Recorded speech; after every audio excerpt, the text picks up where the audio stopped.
Здравствуйте, как вас зовут? Айла. Айша. Айва? Айла. Как? Айла. Айва. Айла. Айла. Да. Айла и Айша. Вы откуда, девушки? С Украины, с Харькова.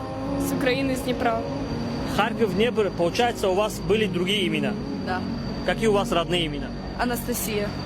Вероника. Вероника, Анастасия. Сколько лет вы живете в Германии и как вам Германия? Ну, я здесь живу 2 года. На самом деле, тут очень красиво, но иногда некомфортно, можно так сказать. Комфортно, да?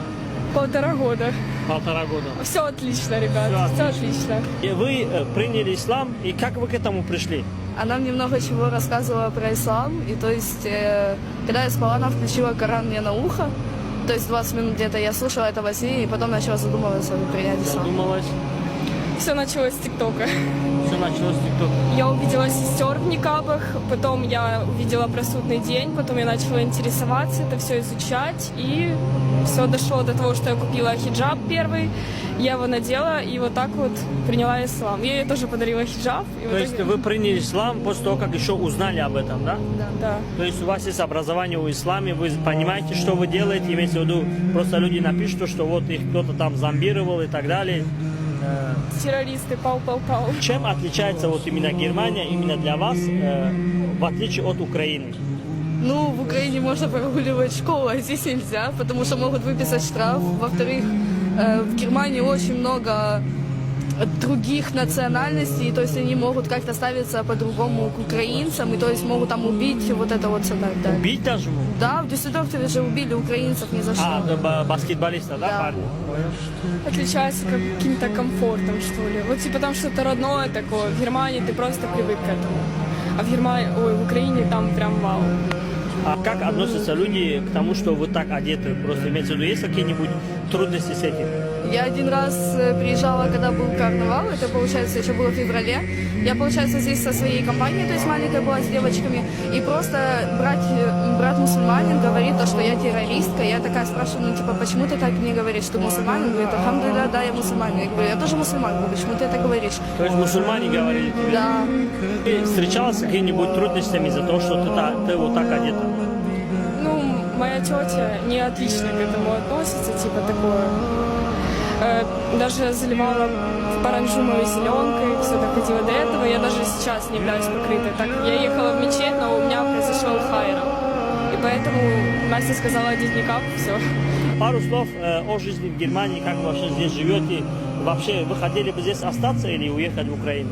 Я бы хотела бы здесь остаться, потому что мне очень легко дается язык, и, то есть, очень много планов здесь. Я бы хотела все-таки остаться в Германии, но либо же путешествовать в какие-то другие страны. Также путешествовать в Украину. Не навсегда, но все же хотя бы как-нибудь. Гости заезжать. Пару слов на немецком. Was soll ich denn sagen? Hallo, ich heiße Anastasia, bin ist also 17 Jahre alt. Ich komme aus der Ukraine, aus der Stadt Kharkiv. Ich bin in Deutschland also schon 2 Jahre. Ja. Ich heiße Veronika, ich habe 17 Jahre alt. Ich wohne in Deutschland in Stadt Mors. Einfach fertig. Как отнеслись ваши родители к вашему выбору? Ну, моя мама уже привыкла к чему-то новенькому там, и то есть то, что я стала мусульманкой, она, конечно, сказала, я удивлена, потому что ты поменяла религию, но так очень хорошо к этому относится, то есть она мне сама все покупает. А вот бабушка говорила то, что она такая говорит, ну и чему ты же будешь учиться в этом исламе, как ты будешь учиться, как дальше жить? Я говорю, ну спокойно буду жить. Она говорит, будешь учиться Аллаху Акбар на улице кричать? Я говорю, конечно. Понятно? Все очень плохо. Все очень плохо. Ну, просто тетя не особо к этому относится. Первый раз я пришла в хиджабе, сразу драка, все. Поэтому там очень плохо к этому относятся. Есть какое-нибудь обращение к тете, может? Нету. Есть какое-нибудь послание к своим друзьям, к близким, к кому-нибудь в Украине? Они вас не узнают, я думаю, но все-таки. Они не смотрят ваш ТикТок. Моя мама смотрела и видела вас один раз в Эссене, в Литле, и моей, получается, мама и подруга у вас увидела, и она говорит моей маме, сразу уходим, она сейчас будет снимать ТикТок. Передам Лерочке свой привет. Передаю своим королевам, принцессам, вицам, тигрицам, королевам привет. Лерочке и Дашеньке.